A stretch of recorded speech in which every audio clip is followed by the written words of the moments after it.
이제 다 같이 묵도하심으로 새벽 기도회를 시작하겠습니다.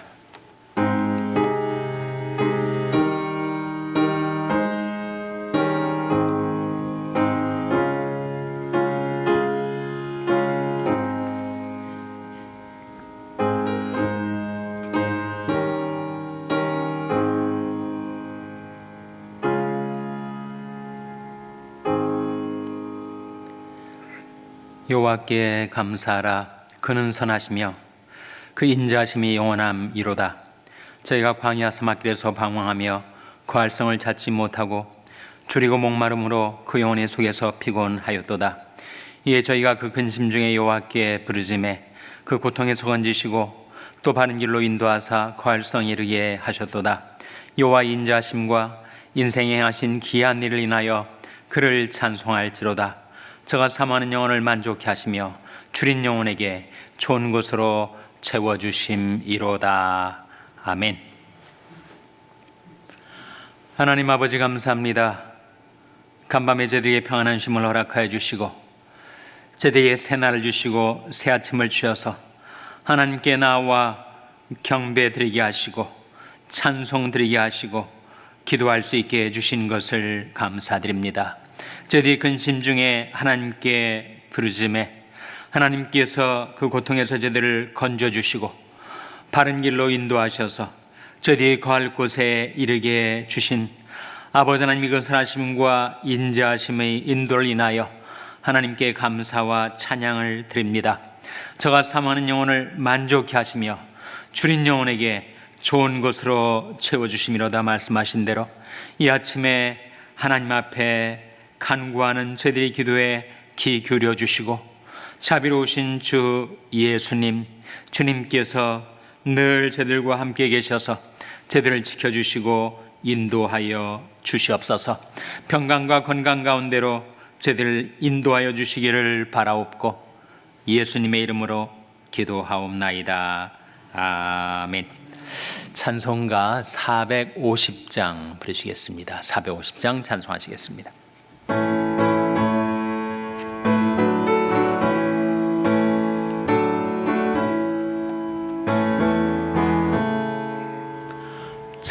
자비하신 예수여, 내가 사람 가운데 의지할이 없으니 슬픈 자가 됩니다. 마음이 어두웠으니 밝게 하여 주소서. 저를 보호하시고 항상 인도하소서. 죄를 지은 까닭에 저의 마음이 고나니 용서하여 주시고 쉬게 하여 주소서. 천국 가고 싶으나 저의 공로 없으니 예수 공로 힘입어 천국 가게 하소서. 허락하심 이루어 사랑 항상 있도다. 모두 이루어 주심을 나는 믿사옵니다. 구주 밖에 누구를 달리 찾아보리요.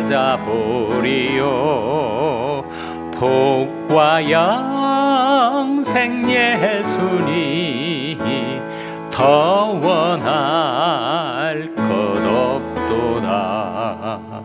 거룩하신 구주여, 피로 날 사셨으니 어찌 감사하온지 말로 할 수 없도다. 주의 귀한 형상을 나도 입게 하시고 하늘 날아가서도 사랑하기 3절 허락하심 이루어 허락하심 이루어 사랑 항상 있도다. 모두 이루어 주심을 나는 믿사옵니다. 구주밖에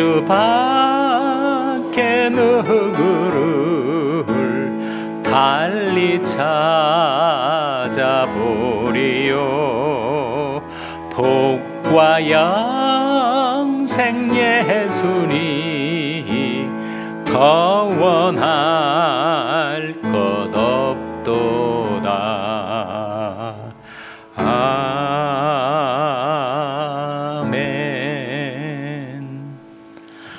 하나님의 말씀은 잠언 27장 15절에서 16절의 말씀입니다. 구약성경 939면 잠언 27장 15절에서 16절의 말씀을 찾아서 함께 봉독하시겠습니다.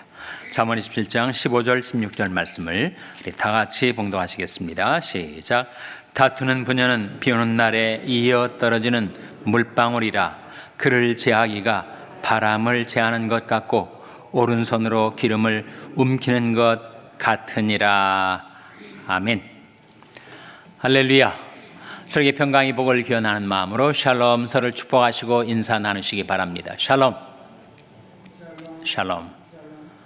오늘도 화요 새벽 기도에 잘 나오셨습니다. 어제 모처럼 만에 메모리얼 휴일 잘 보내셨습니까? 네, 화요 새벽 기도에 잘 나오셨습니다. 86세로 소천하신 김희준 집사님의 장례식이 오늘 오전 11시에 우리 샬롬교회에서 열립니다. 김상현 권사님과 유족들을 위해서 기도해 주시기 바랍니다. 오늘 본 말씀은 다투는 여인에 대한 말씀이죠. 다시 한번 15절 16절 말씀 같이 읽겠습니다. 시작. 다투는 부녀는 비 오는 날에 이어 떨어지는 물방울이라. 그를 제하기가 바람을 제하는 것 같고 오른손으로 기름을 움키는 것 같으니라. 다투는 부녀, 다투는 아내는 무엇과 같다고요? 비 오는 날에 이어 떨어지는 물방울, 빗방울과 같다. 이제는 비가 좀 그칠 때가 된 것 같은데 계속 빗줄기가 끊이지 않고 빗방울이 되어 떨어지는 것과 같다. 다투는 여인이 그러하다. 그런 말씀이죠. 그를 제어하기가 얼마나 어려운지 바람을 제어하는 것 같고, 여러분 바람을 우리가 제어할 수가 있습니까? 바람이 동풍이든지 서풍이든지 바람이 불어오는 것을 우리가 컨트롤할 수가 없죠. 기름을 손으로 한번 움켜 쥐어보세요. 다 빠져나가지 않습니까? 그러니까 다투는 여인을 제어하는 것이 그렇게 어려운 일이다 라는 말씀이죠.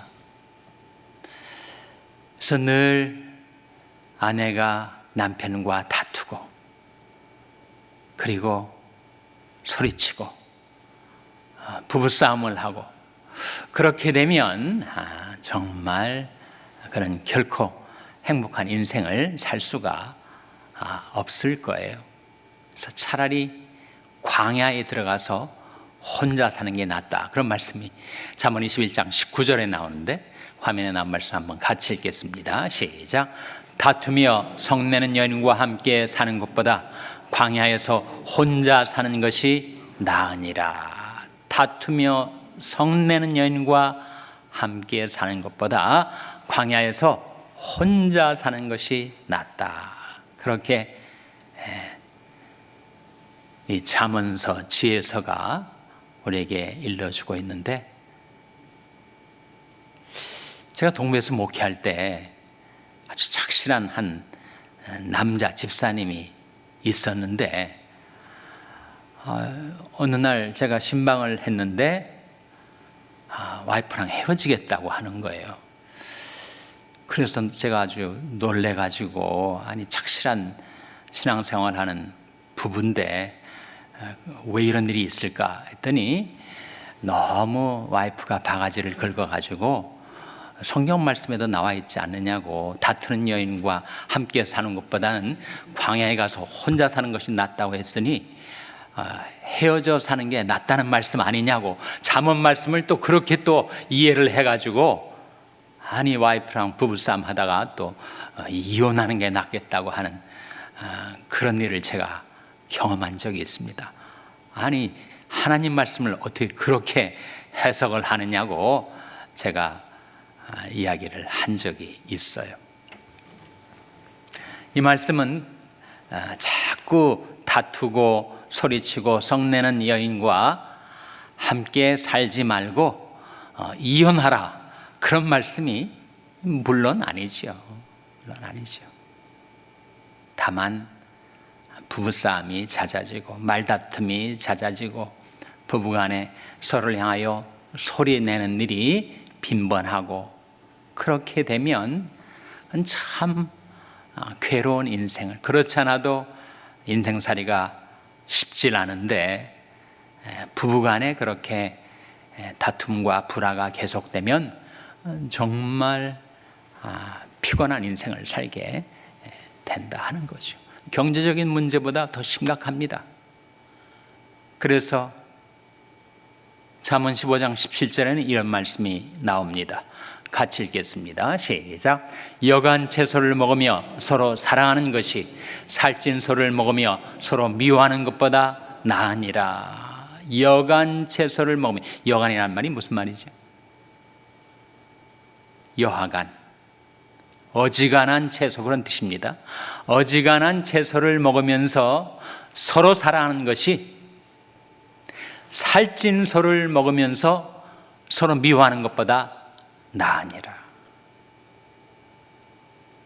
경제적으로는 그렇게 부유하지 않아도, 유족하지 않아도 부부 안에 서로 사랑하며 사는 것이, 산의 진미가 넘쳐나고 경제적으로 아무리 풍요로워도 가족 간에 서로 미워하는 그런 가정, 그런 인생이 있다면 무엇이 더 낫겠는가? 그렇게 말씀해주고 있는 거죠. 세계 3대 악처가 있습니다. 들어보셨습니까? 세계 3대 악처. 소크라테스의 아내 크산티페라는 그 아내가 아주 예로부터 악처로 꼽혔어요. 계속 소크라테스를 따라다니면서 호통치고 다투고 싸우고, 그러다가 한 번은 또 양동이에 물을 기르다가 이 소크라테스 머리에다가 부었다는 거예요. 그래서 제자들이 보고 너무 안타까워가지고 괜찮으시냐고 그랬더니, 소크라테스가, 요즘은 소크라테스를 가르쳐서 테스형이라고 하는 사람이 있는데, 그 테스형이 그렇게 말했다는 거 아닙니까? 아니 벼락이 치다 보면은 비가 오기 마련이지, 그렇게 대답을 했다는 거예요.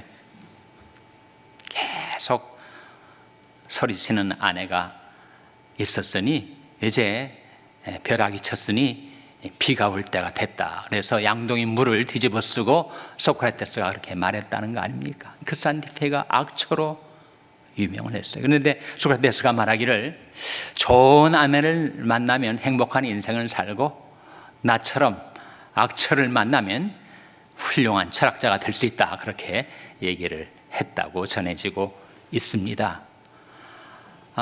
두 번째 악처로 유명한 사람이 바로 톨스토이 아내 소피아였습니다. 부부간에 정말 불행했어요. 너무 부부싸움이 잦았고 서로를 미워하고 무시하고 다투고 불화가 끊이지 않다가 결국 톨스토이 나이 82세 때 그날도 그 아내가 남편을 집 밖으로 쫓아내가지고 그가 가출을 해서 어느 역사에서 행여병자처럼 죽었습니다.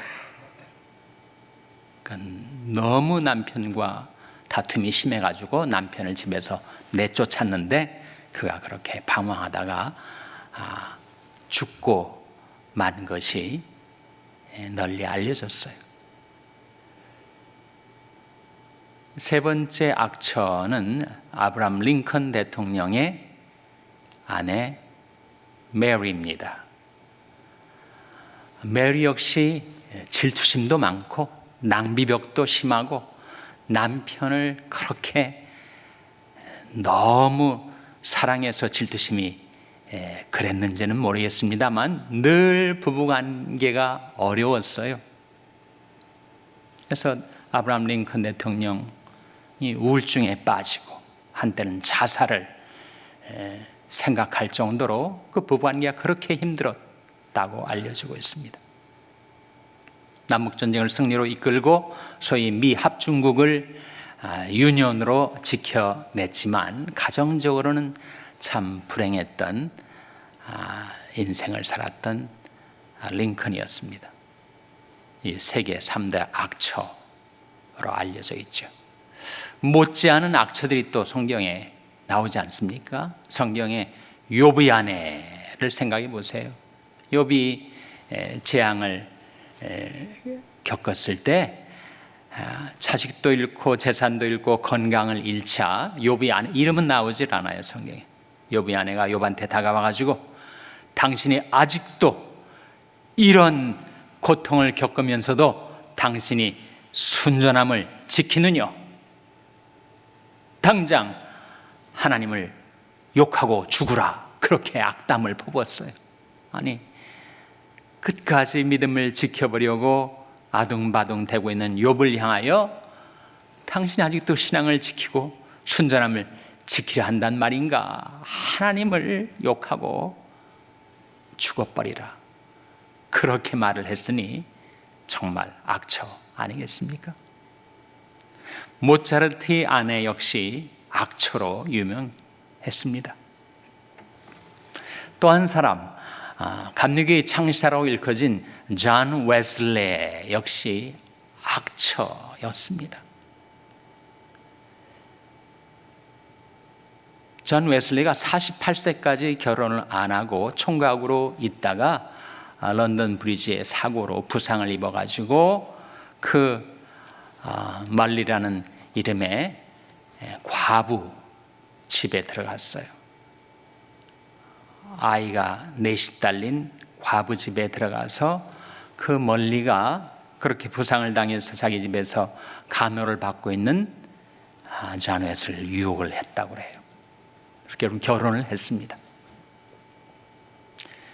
결혼을 했는데 가정에 충실하지 않고 맨날 밖에 다니면서 복음을 전한다고 하는 이 요한 웨슬리를 도저히 이해를 못했습니다. 그래서 그를 미워하고 늘 다투고 썩내고 호통치고, 심지어 존 웨슬레가 감리교 초창기인데 강단에서 설교하면 설교를 들으면서 회중 청중 속에서 막 설교를 방해하는 소리를 지르고 해클링이라고 하죠. 또 한 번은 그 당시는 남자들도 머리를 길게 해서 따지 않았습니까? 존 웨슬레의 머리채를 잡아가지고 교회에서 집으로 질질 끌고 갔다라는 그런 에피소드가 전해지고 있을 정도로 정말 대단했습니다. 그런데 이런 여러 악처들 이야기를 제가 했습니다만 공통점이 하나 있지 않습니까? 이 가정의 공통점은 바로 그 남자들이 다 위인이었다는 사실입니다. 그렇지 않아요? 다 한결같이 그 악처들을 뒀다고 하지만 그 남자들이 훌륭한 사람들이었죠.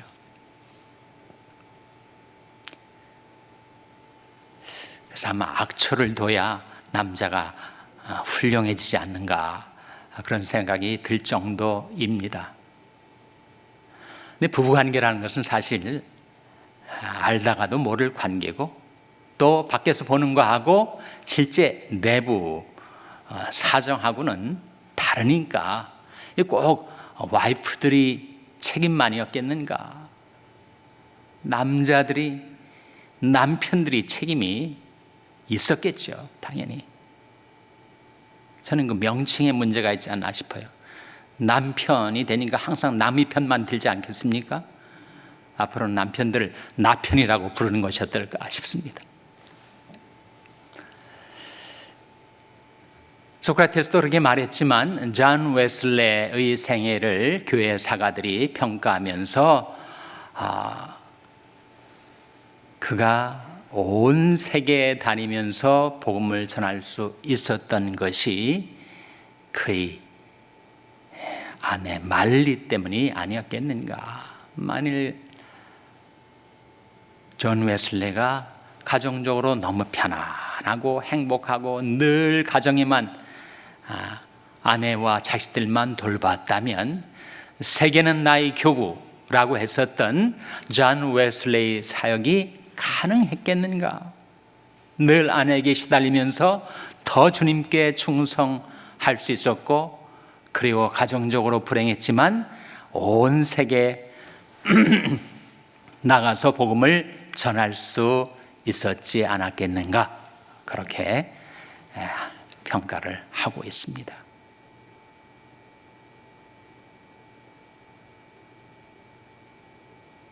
근데 남편들이 책임이 상당 부분 있었을 것으로 생각해요. 톨스토이도 그렇고 소크라테스도 그렇고 링컨은 잘 모르겠습니다만 존 웨슬리도 그렇고 악처로 소문난 아내들을 두었지만 남편들의 책임이 컸었을 거예요. 그래서 잠언 18장 22절에 보면 이런 말씀이 나옵니다. 화면에 나온 말씀 같이 읽겠습니다. 시작. 아내를 얻는 자는 복을 얻고 여호와께 은총을 받는 자니라. 아내를 얻는 자는 뭘 얻는다고요? 복을 얻고 여호와께 무엇을 받는 자라고요? 은총을 받는 자니라. 부부간의 관계는 항상 쌍방의 관계고 바깥에서 보는 것과는 다른 다이내믹이 항상 작동하고 있고 사실은 그 아내 편에서 보면 정말 아내를 이해할 만한 상당한 이유가 가정마다 있었지 않았겠는가? 그 중에서 하나, 남편들이 아내를 어떻게 기본적으로 인식하는가? 성경은 이렇게 말씀합니다. 아내를 얻는 자는 복을 얻고 여호와께 은총을 받는 자니라. 하나님이 섭리 가운데 만나 가정을 이루게 하시고 몇십 년 함께 살아온 자기 아내를 기본적으로 어떻게 리스펙트 하는가, 인식하고 존중하는가. 성경 말씀하기를 아내를 얻는 자는 복을 얻은 자다. 아내를 얻는 자는 여호와께 은총을 받는 자다. 남편들이 아내를 하나님께 받은 복동이로 여기고 남편들이 아내를 하나님께 받은 은총으로 여긴다면 그 부부관계가 달라질 수 있지 않겠는가? 나한테 씹어서 몇십 년 동안 고생하며 살아온 아내를 내가 몰라봤구나. 이 하나님께서 내게 주신 복이고 내가 하나님께 얻은 은총이구나 라고 깨달을 수가 있다면 그 부부관계가 달라질 수가 있겠죠. 그래서 다툰 아내도 문제지만 아내를 바로 알지 못하는 남편이 문제가 못지않다. 아내 입장에서도 그렇겠죠. 아내도 남편을 하나님께 받은 복으로, 내가 하나님께 받은 은총으로 남편을 여길 수가 있다면 그 부부관계가 새로워질 수 있지 않겠습니까? 저와 여러분의 가정이 그런 가정이 될 수 있기를 주님의 이름으로 축원합니다. 기도하시겠습니다. 오늘 말씀 기억하며 하나님이 섭리 가운데 저희들에게 맺어주신 배우자를 사랑하고 존중히 여기고 존경하는 부부관계가 되게 해주시옵소서. 기도하시기 바랍니다. 우리 자녀들을 위해서 기도할 때 하나님, 저희 자녀들에게 그렇게 배우자를 인정하고 존중하고 사랑하는 우리 자녀들 되게 해달라고 기도하시기 바랍니다. 병성에 약한 제체들 위해서 기도해 주시기 바랍니다. 하나님, 생명의 성령의 능력으로 치료해 주시고 소생시켜 주시옵소서. 위하여 기도해 주시기 바랍니다. 우리 샬롬교회를 위해서 기도할 때 하나님, 저희 샬롬교회가 하나님의 은총과 복을 받아 날로 부흥하고 형통한 교회가 되게 해달라고 교회를 축복하시며 기도해 주시기 바랍니다. 여러분이 생업을 위해서 기도하시고 시애틀 개척교회를 하시는 양성길 목사님을 위해서 기도해 주시기 바랍니다. 하나님, 저희들 긍휼히 여기사 성령으로 충만케 하여 주시옵소서. 이런 제목들 놓고 우리 합심해서 1분간 기도하겠습니다.